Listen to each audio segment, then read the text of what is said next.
Hello and welcome back. My name is Laura Plahuta, for those of you who don't know me, and I am one of the co-founders here at the School of Healing Arts and an advanced spiral practitioner. And I had the absolute pleasure of having a past client, Justin, who has just moved through the spiral journey. And he is a military war veteran serving in the Iraq War, as well as a retired police officer.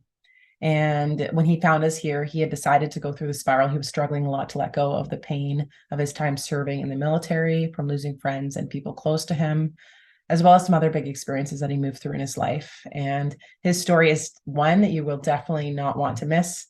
And it honestly got me very emotional throughout the interview with the challenges that he has overcame. And I personally could not be more excited for the impact that Justin will continue to have on his community and those around him for the years to come.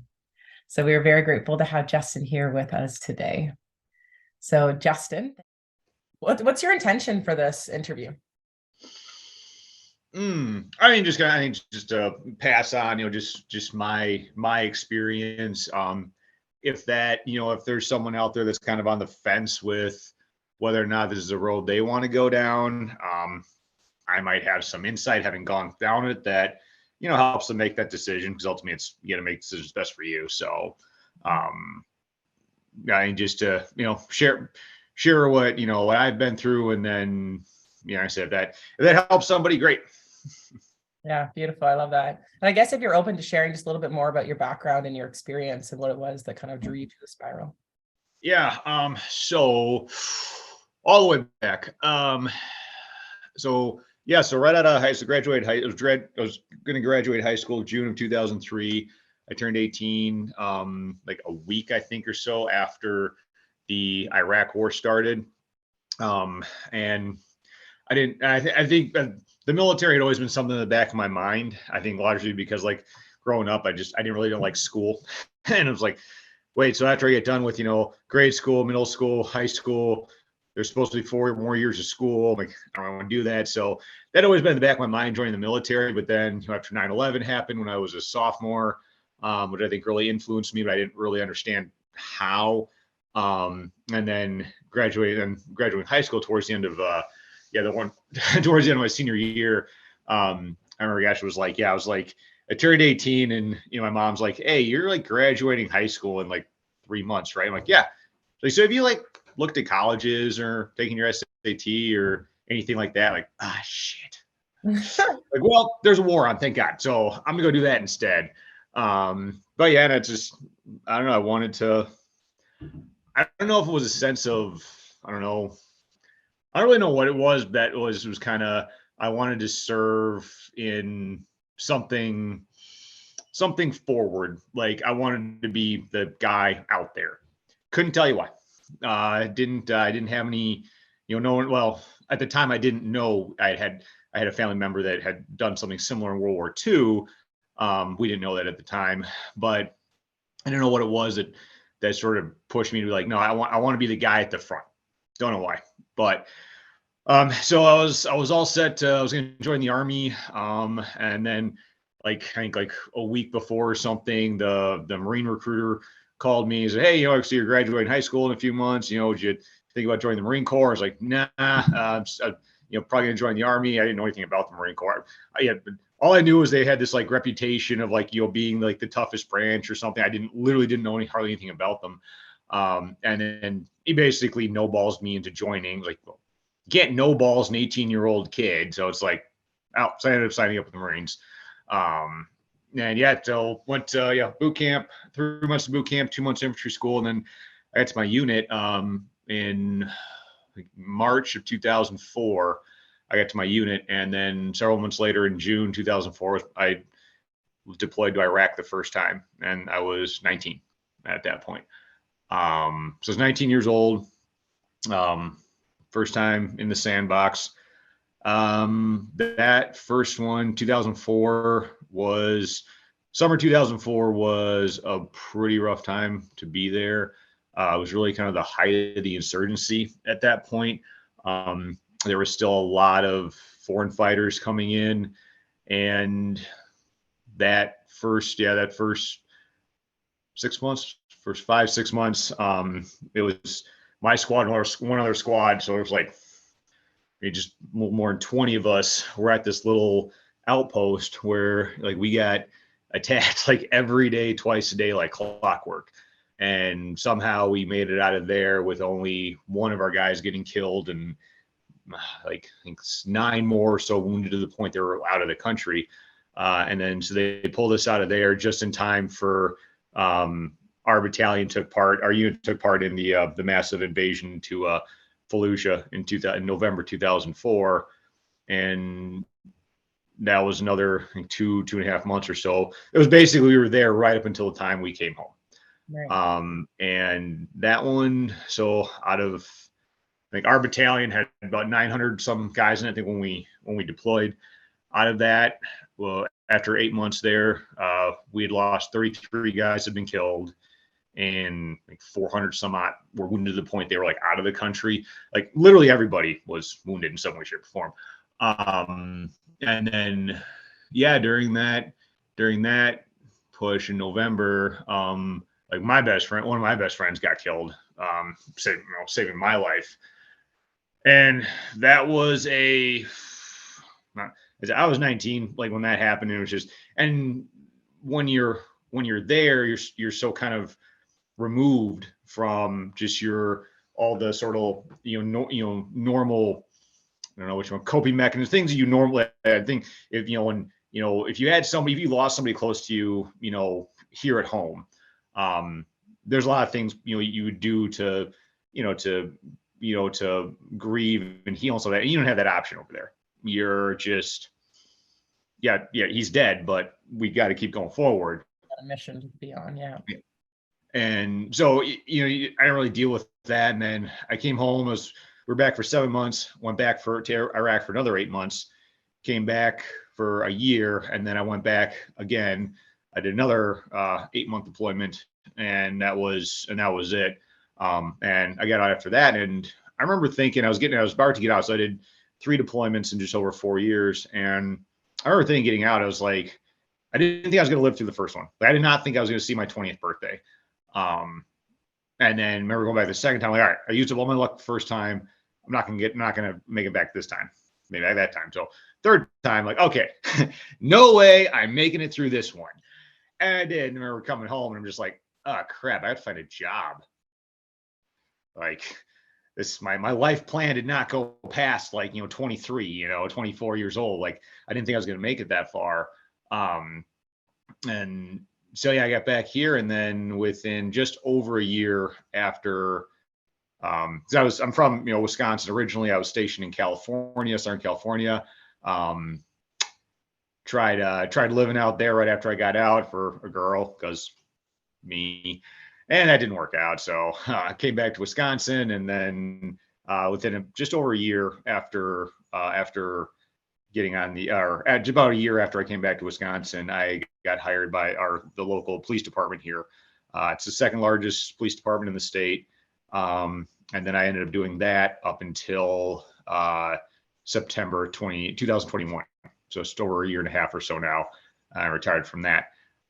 So in reference to the spiral, I never dealt with any of that stuff from the war. Just sort of, whatever, I'm fine. I'll suck it up. I mean, it is what it is. I mean, you learned real quick when you came home about like, okay, don't talk about the things that are normal to you are not normal to people here. Don't talk about it. Get into your group with other veterans that understand what you went through. They went through the same thing or worse, and they understand. But I wasn't really dealing with any of it. And then so you take that trauma that I never dealt with, put it onto and then I go on to start with the police department, which is it's more trauma. It's trauma in a somewhat different way, because at least I found it easier to deal with the war. I think just because there it's like, all right, even when you're stateside, you're still kind of removed from society. You're on base. You out in town. The towns right around a military base, their economies depend on that base. So there's a lot of military stuff in the town. You're never really removed from the military. You get just to be that guy all the time. Whereas I found, being a cop, it'd be like, all right, I have to go be that there. And then find a way to turn that off completely when you close your locker at night, come home, and, try to be a person for, when I was in a relationship or a family, that type of thing. And that was infinitely harder because I'll say one thing that the war never taught me was how to deal with victims. I didn't know, I never learned, there's no way of learning, I think, for me, how to, talk to someone that just had the most horrific thing possible happen to them. When I got to go home, then it's like, okay, do that report, do that investigation. I'm going to come home, drink, play Xbox, whatever, try to turn that off, go back and do it all again the next day. You're trying to like straddle these two worlds. And it was just one thing after another, compounding over years and years and years. And I tried, I tried therapy every now and then, didn't really work. I learned real early that I don't have a problem sharing. I think, and a lot of my friends that they don't want to go to therapy because they say, "Oh, I don't want to feel like I don't want to open up to somebody." I was like, I have no problem opening up to anybody. I'm a fucking open book. I don't really give a shit. But I wasn't getting anything back. I can sit there and talk to that person all day. They're not going to tell me like, well, do this, we'll do that, or well, this is how it's going to get better, or here's some deeper insight. It's just, the classic sitting there like, okay, like, all right. So I can't count how many therapists I must have gone through over the years. And it'd be a cycle of every now and then I'd get into therapy, and then that wouldn't work out. I'd get out again. I would start just kind of on this vicious cycle of just going into, different vices. I dealt with addicts, every day at work, whether it was alcohol, drugs, whatever. And I always said, like, I saw how addiction destroys people. It's like, all right, I'm never going to be addicted to anything.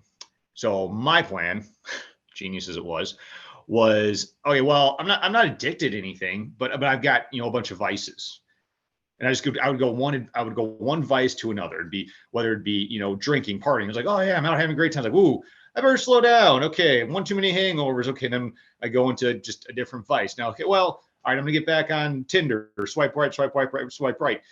There, there's that vice. One night stand, sleeping around, and then I go into just another vice. Whatever, name something. And that was just a vicious cycle then. And so it was my, career on the department. I was there just over 12 and a half years. And it was basically just one cycle to another. And in that time I was bouncing in and out of, I was raised with I was raised in, going to church and stuff. My grandpa was a minister.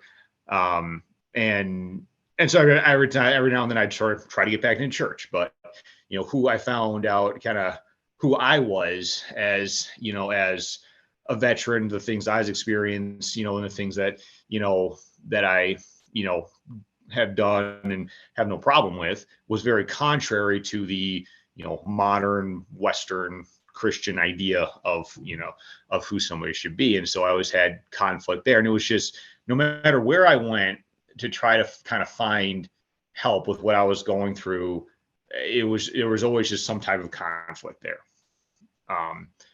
And I kind of given up on it. And it actually, the worst it ever got, I got to a point where like, I just really kind of, things were so bad for me, just emotionally and mentally, and a lot of things. I'd been, in a long-term relationship that ended very badly. And I started just putting a gun to my head and trying to pull the trigger, or the first time I was really drunk the first time I did it. And I talked myself out of it because I was like, well, you're just drunk. I said, put the gun down, wait till you sober up, then see if you still want to kill yourself. And I went to sleep, woke up, hungover. I'm like, all right, I'm sober now. Let's see if this works. Put the gun to my head, tried to pull the trigger, just couldn't do it. It had, it was a Glock 17 at a 5-pound trigger pull. I could get to pound 3.5, maybe. Like I could hear the springs inside, going back. I just couldn't do it. I said, all right, well, fine. Couldn't kill myself. Let's go to work. And then started a cycle of about a year of just wake up, try to shoot yourself, couldn't do it, go to work and repeat and repeat and repeat. And eventually it got to the point where I couldn't like hide that anymore. Like how depressed I was, I couldn't hide. Like people started catching on. Friends at work were catching on. My family was catching on. But unfortunately, I was in, you're in a situation where, and different people will tell you different things about how this works, but it's been somewhat our experience that, in our line of work, once if you're kind of in that zone of you're kind of being at danger, then now, you're putting your career on the line. Maybe you'll get help or whatever, but, you might lose everything too. So, I did everything I could just to freaking, suck it up, not say anything. I'd have people ask, "Hey, you okay, dude? You okay?" Like, yeah, I'm good. I'm good. I'm good. Yeah, I'm good. I'm good. Yeah, I'm good. And it was just, and eventually it got to the end, and eventually I was all right, because I had a friend who was like, "Dude, just go, just talk to the doc, maybe just try some antidepressants." So I was very anti like medication. If it works for you, awesome. For me, it's just I don't have good experience with medication. And I'm like, I don't want to try antidepressants. I just knew somehow I was gonna make things worse. And so eventually I kind of caved and I was like, all right, I'll do it just to like show that I'm doing something. And so I went and talked to the doc. Okay. And again, they prescribed me like this, like it was like the lowest dose possible of this antidepressant, I think. And they said, and the doc's like, well, and make sure you just take half of that. So I'm like in my kitchen, with these tiny little pills and a cleaver, trying to just go straight down the middle to like cut these things in half. And so I'm basically taking almost nothing. And it just made everything so much worse. And that was because up until that point, I only ever tried to kill myself sitting here at my house. It got those drugs made everything so much worse that I considered shooting myself like in the locker room at work. And I was sitting there on the bench, and I remember I'm sitting on the bench at work, and in the locker room, it's like 11:30 at night. There's no one else in there. I'm like, I should just get it over with right now because I can't get up and do this one more day. And I start thinking, well, that's just a dick move because then they're going to come in, scrub all your brains off the lockers. No one's going to be able to get into their lockers. It's just don't make this everyone else's problem. Go home. And really, it got to the point that I was so angry at myself for not being able to pull the trigger that I just stopped. And I kept thinking, wait, how many people did I, drop munitions on? But I can't take care of myself, and it wasn't until I started talking to some other vets that like felt the same way. And because it's weird how we always think we're the only ones that are going through whatever it is we're going through. And it wasn't until I talked to some other vets that like, I was talking to one guy, and he's like, this guy is telling me, he was in the army, and he was like, when he was in, I think Baghdad, I think, he was like, he kept thinking about how many people did he shoot? Like every day, they go out and they were getting hit all the time. He's like, I don't know how many people I shot. And then I came home and I was so pissed at myself that I couldn't put my gun to my head and pull my trigger, and it was a really surreal experience. Like, it's with it. Some of us stopped doing that because we were just so angry we couldn't do it, And one of the things that really saved my life was, my wife came into my life kind of around that time. We've been friends for a long time. So like, she kind of knew the crazy that she was kind of getting into and stuff, and things started getting better. And not till now with the Spire, now obviously I'm not trying to push my beliefs on anybody else or anything like that. But, I believe there's a God. I believe he loves us, because now I'm looking at how things getting to this point right now, so that I'm sitting here talking to you, how that started. Now, I told you this story at one point. It was years ago. A few years back now. When was that? It was like 2018, 2019, 2019, I think. It was 2019. It was like, things were getting better in life and everything. And then And I'm hanging out with some buddies one night, and we're having a few too many. And I, for some reason, go on Facebook and just straight up friend request literally every single person that is in my suggested people you might know type thing. And I said, this is how I know there's a God, because you were one of those people. We have no common friends. We're in another country, for God's sakes.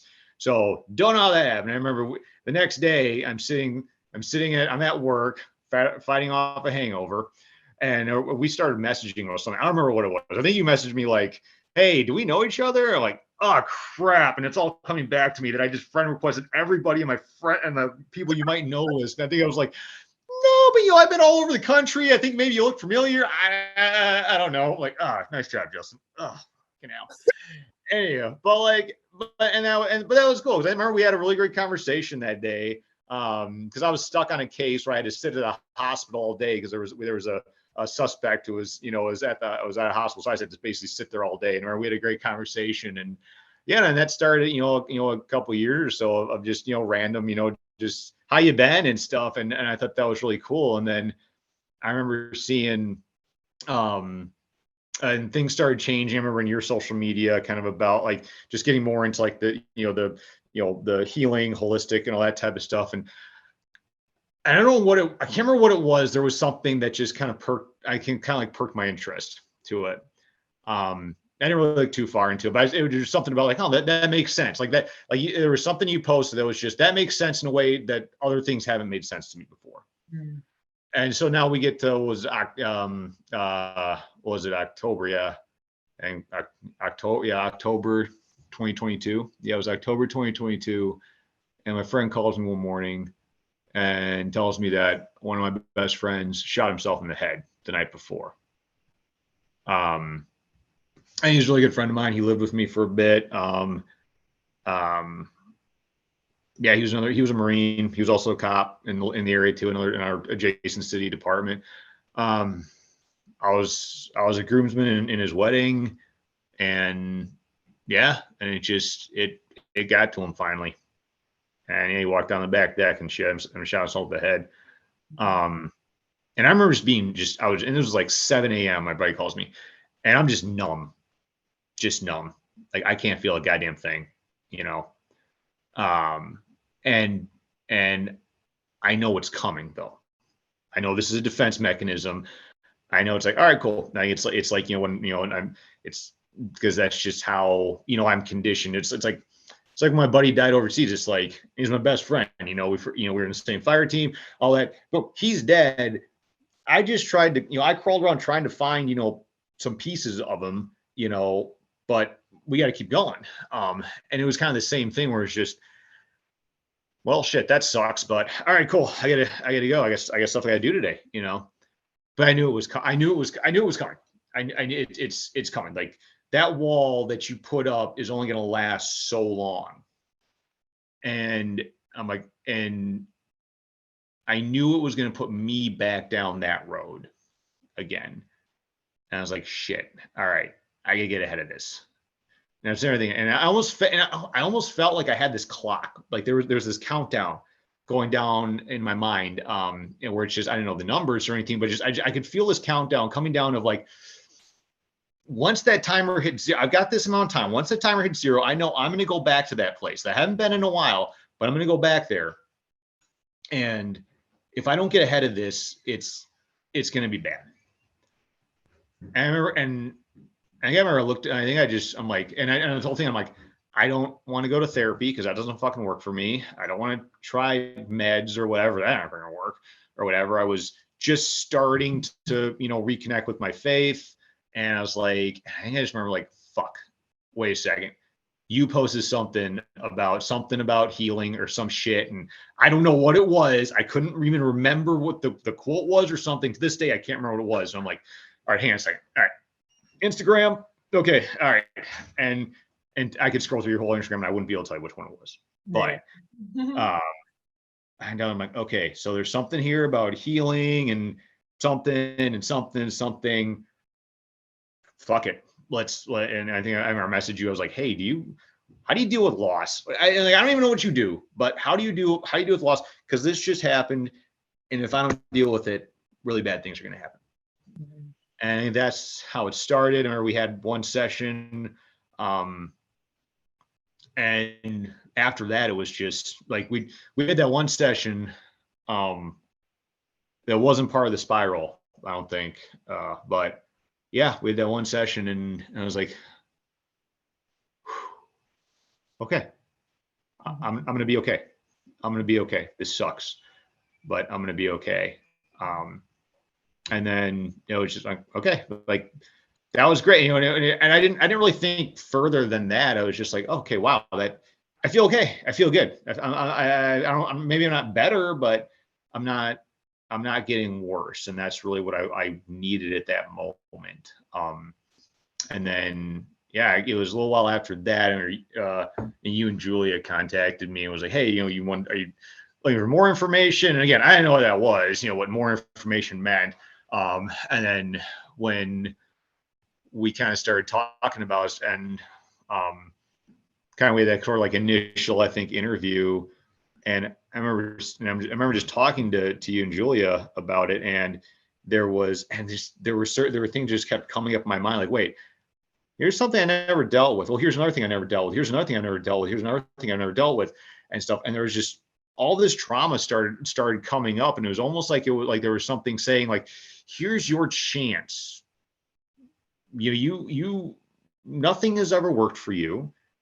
The little bit you experienced of whatever this is helped, didn't it? Like, yeah, okay, so keep listening. Don't write this off. Keep listening. Here's here's that hand coming out, kind of in the darkness. There's that hand where you're drowning. Here's that hand that's trying to pull you up. Don't let go. And that was at a very, I think, very very crucial junction in my life too, because it was, I'd spent at that point almost 20 years either in the military or the police department, and that was that. Now I'm not doing any of that anymore. There's this loss of identity, purpose, all that. And after I was done talking with you guys, I was talking to myself really much about it, but I was just like, because I'm struggling with this. Well, who am I if I'm not, a warrior, a protector, a defender, insert whatever, word for that.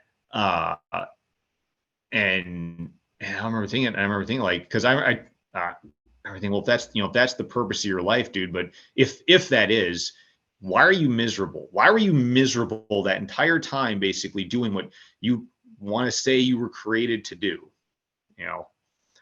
And it was like, all right, well, let's just give this a shot. And we don't have enough time on here to get into everything that the spiral did for me.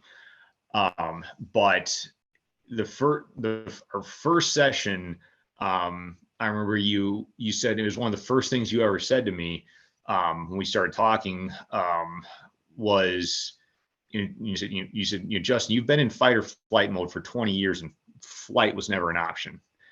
And that statement was more profound and explained more things to me than anybody had ever done in my entire, all the different therapists I tried, all the different, churches, whatever. Nobody ever made that make sense like that. And that was, and I think that was kind of the moment that I was like, I got to keep going. Like, maybe we're going to, and we went to some uncomfortable places. Cool. But I think that was the moment. It's like, you're not, what else are you going to do? You got two choices right now. You can go forward, because clearly there's some insight here that might help you, or keep doing what you've been doing. And how's that working out for you? Yeah. And so through the whole spiral process, I mean, they said we've gone to some places I really didn't want to go, but I am in, infinitely better, condition now to, as a person, as a husband, as, just as me, going forward. I can't. It's really not. It's really not fair for me to try to, elaborate on how this has like positively, affected me. Um, I don't really have kind of the words for that one. It's it's really it's challenged my ideas of who I am, and it's really, helped show me that I'm not that, what, it's just given me a greater sense of enlightenment about who I am, why I am, and not why the way I am, why I am, why I am, here, you know, I think a lot of us are struggling to find our purpose, and a lot of us will probably spend the rest of our lives, looking for that, because I think so that can change over time. But if things are so much, more clear, more calm. I am more clear. I am more calm, and it's just a greater sense of peace about, I think, everything coming out of it. And like I said, I mean, and one thing I think that speaks, multitudes to it is the fact that, this is definitely not for everyone, because, and it's not, I don't think it's stuff, and it's not necessarily for everyone either at certain times, because there are definitely times that if we had talked, I would not have been open to any of this. Yeah. So again, prove to me there's a God, but it's definitely the right thing for the right person at the right time. Because you have to be, you got to be willing to, you got to be at that, you got to be willing to, like I said, go to some places you're not going to want to go. And there are still sometimes that, I think about that, and we've definitely kind of found, I went to some, places. So I went to some place where it's just like, ugh, it's okay, but I know, I know now, and why certain things are the way they are. Um, like especially with, like, because I wanted to blame all of my trauma, all of my shit. I wanted to blame it on the war. I wanted to blame it on, everything I saw, as a cop. And it's how many times I just ramble off to you about all that type of stuff, and you'd say, like, well, what about that? Literally, that one thing you said. Go back to that. Let's go into that. All right, let's go into that. Let's go into, and it was just that rabbit hole that went to something that it had nothing to do with the war. And it's like, and because I never thought I had a messed up childhood growing up. I thought, yeah, everybody complains about their childhood, whatever type stuff, and it's just like, now I'm like, oh, okay, yeah, that there was some stuff there that was more traumatic than Iraq was. Never thought those words would come out of my mouth, but okay, that makes sense now. Mm-hmm. So it, and again, if someone's out there, if you're on the fence about it, I mean, I did the whole thing, and I'm here to tell you I'm an infinitely better person for doing it. But you got to be willing to take a look inside. You're gonna, and I get, I understand why you call it the spiral. To me, it's just like you're gonna at times, I've found, you're gonna feel like you are spiraling, because here's all these, I think, I don't care how insane your life is, you will find a way to, feel like you're on a solid ground. You will tell yourself whatever lie you have to feel like you're on solid ground. Mm-hmm. And you won't. You will feel like you are spiraling in this. But it's a good spiral, and if you stick with it, you know, you're going to come out just so much better for it. I I wake up now. I don't hear things anymore. I don't see things anymore. I enjoy, life. I don't feel guilty about being alive. That was a big one for me. Um, I know I'm a better man for, for my wife. Yeah, I don't, I'd say I can't recommend it enough, and I can't, but again, you got to be willing to take that journey, and, but don't forget, that obviously you guys are there. You don't go on that journey alone. This isn't something you have to, this isn't something many of us can do alone,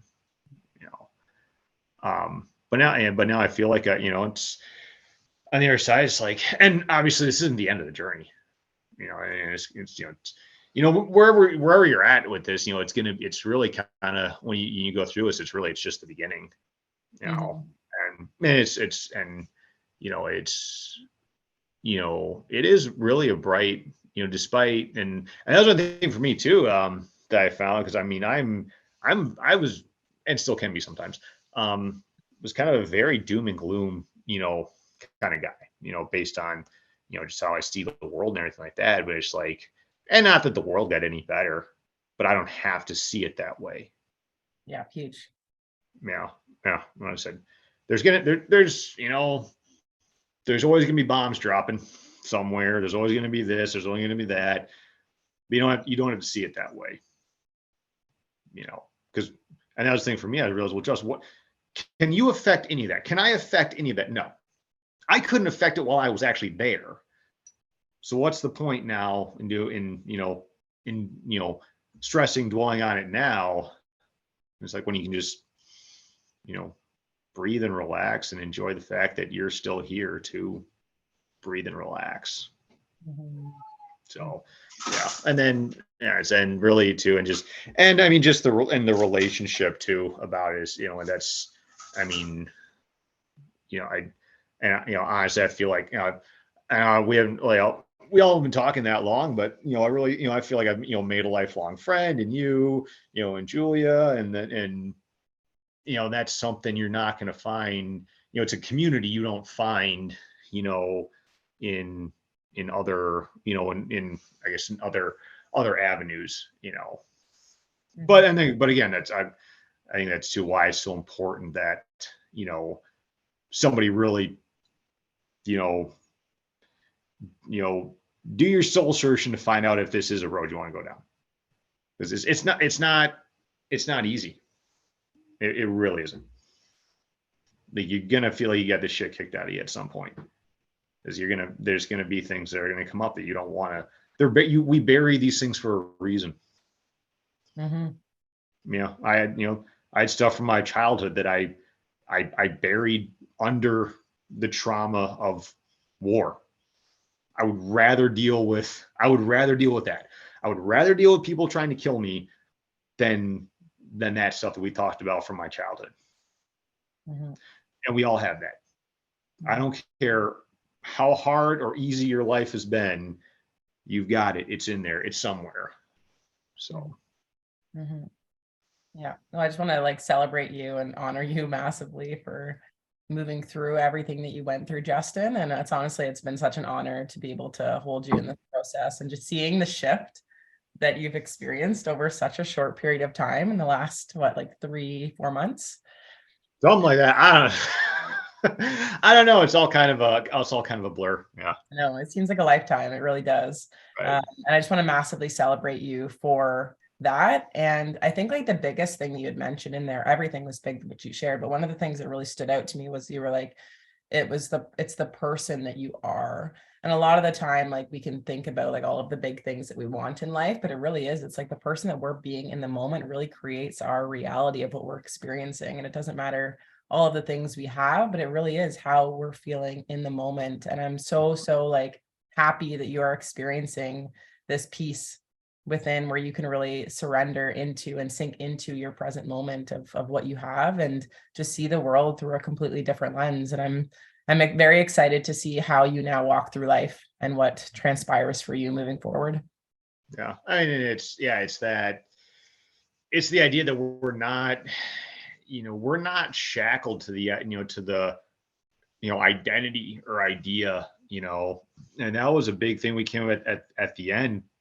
It was one of like our last sessions or whatever, and we were kind of, we're really diving into just like, I spent the last however many years of my life like with, one foot out the door essentially, where I was always, well, how do I, I want to go, I always had this, I want to go back. I want to go, back overseas, and other, my other friends and other veterans, or a lot of them are very same way, where it's like, we want to go back, want to go back and go back. And it's like, and I was always thinking, it's like, and there was this like sense of like, well, like that's my purpose and da da da da. And I'm like, and then, the logical side of your brain kicks in, and it's just like, no, it's not. I mean, I was in for, if I'd done like 20 years, in the military, okay, maybe then I could argue that it was your purpose. I was there for 4 years, I mean, yeah, I did a lot. I got to do a lot in 4 years. It was great. But, why have I spent the last, the double the amount of time or whatever, actually more than double the amount of time, I was there dreaming about, being there and stuff. And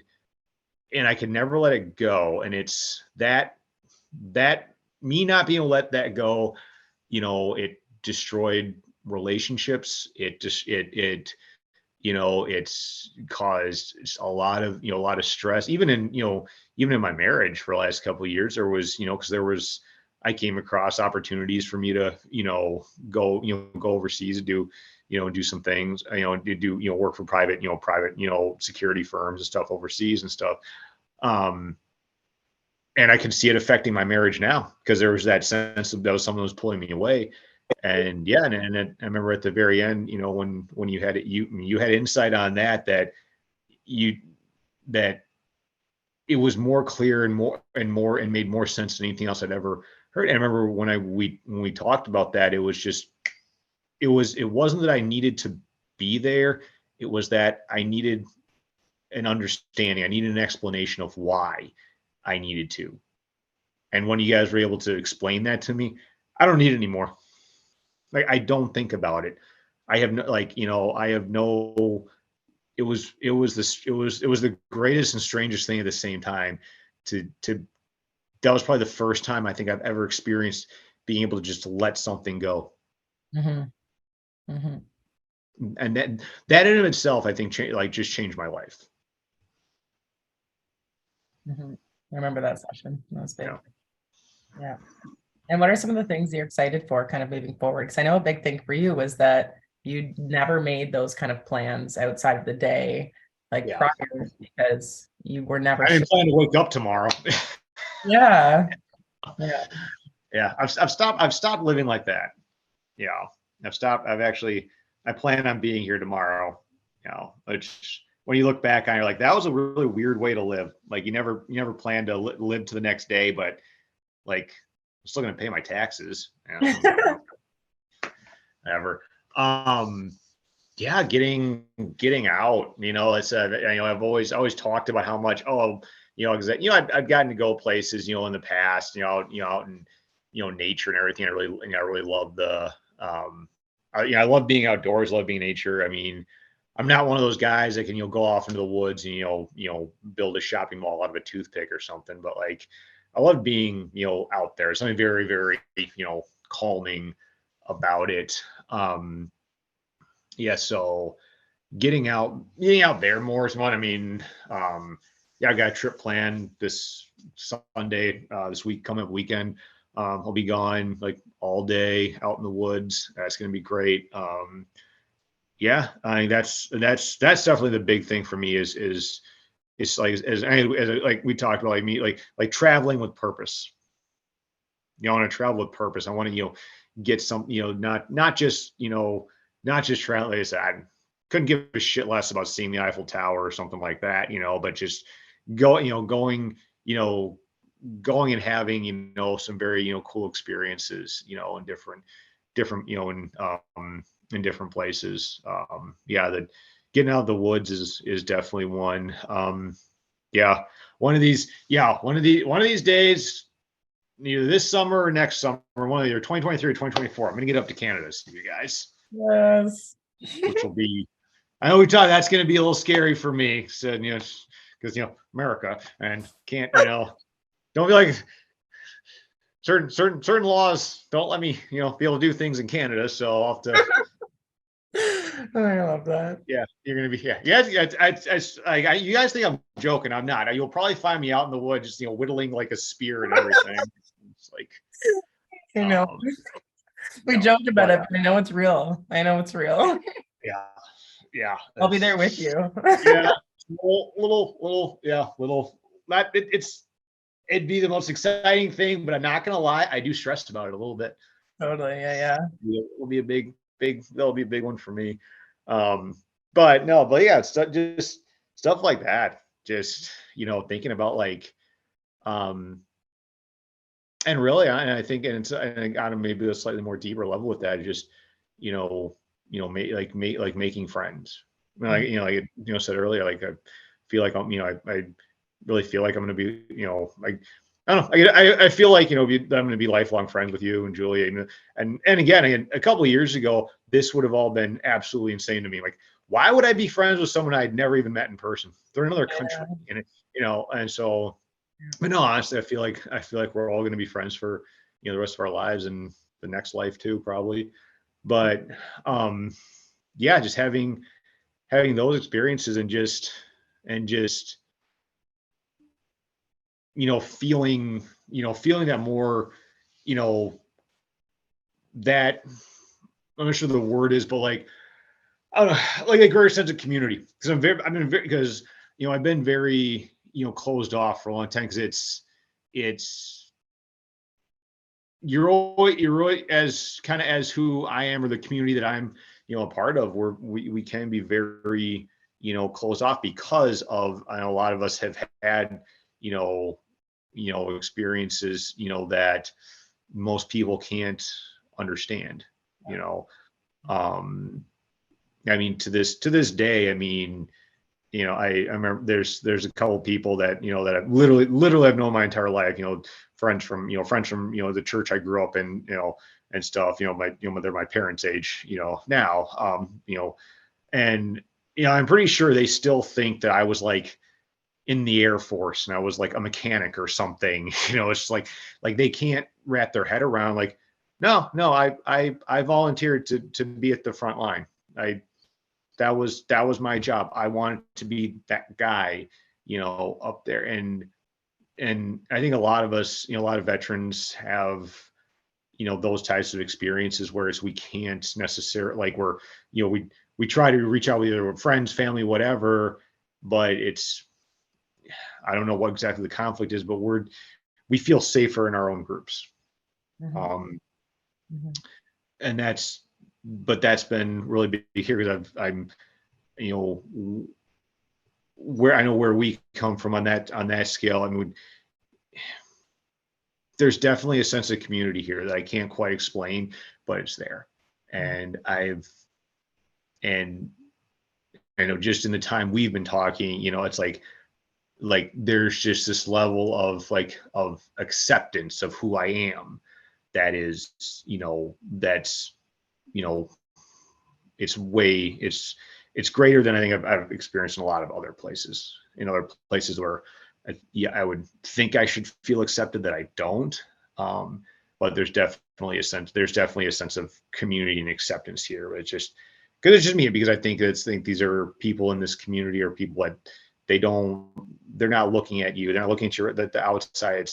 It is that whole what's inside. Yeah. That we can be people of, different faiths, different ideologies, different belief structures, whether it's political, social, whatever, but the fact that we can still love each other and accept each other. Mm-hmm. Mm-hmm. It really is the beauty of this work, I find, because it's like the more we love and accept ourselves, the more we can love and accept others.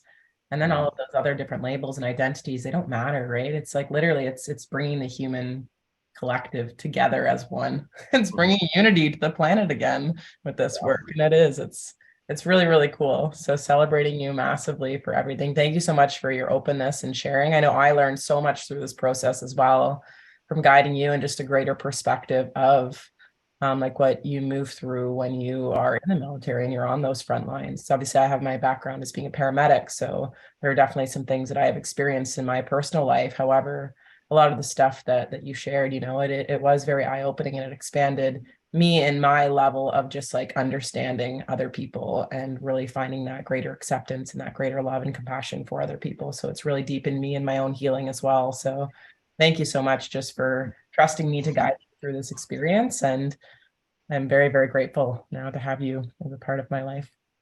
Oh, yeah, definitely. Mhm. Yeah. Anything else you'd like to share to kind of close this off?